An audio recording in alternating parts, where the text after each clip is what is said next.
Wow, how cool is that, right? Idaho! Rah!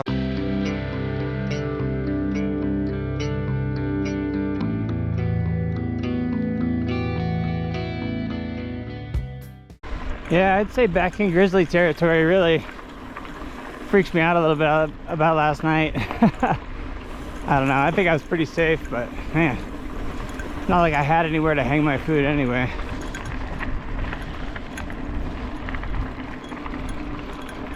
The plan was to grab some water out of the lake. If I could find a little stream pouring into it, that'd be great. Coming out of those mountains looks pretty good. I don't see any cows around here.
Grabbing water out of the hell-roaring creek here.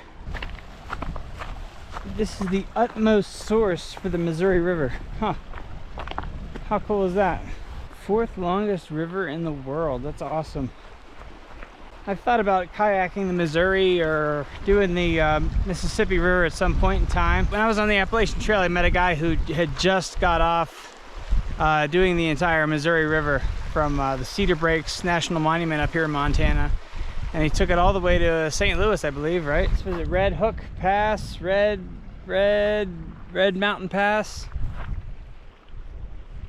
Red Mountain Summit, and about 4 miles away from Idaho. Heading up the pass right now, guys. This is a tough one.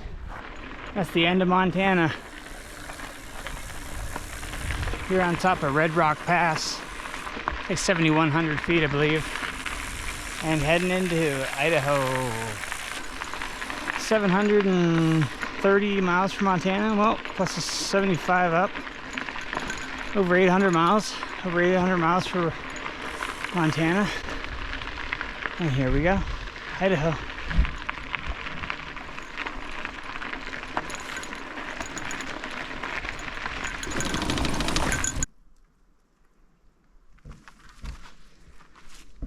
That's it. Saying goodbye to Montana. That was my second bike tour in Montana. That was fantastic. Another 800 miles in Montana, and really looking forward to my second bike tour in Idaho. Let's see, last time I bike toured Idaho was 2014, so it's been quite a while. But here we go. Potatoes. Wow. How cool is that, right? Idaho! Rah!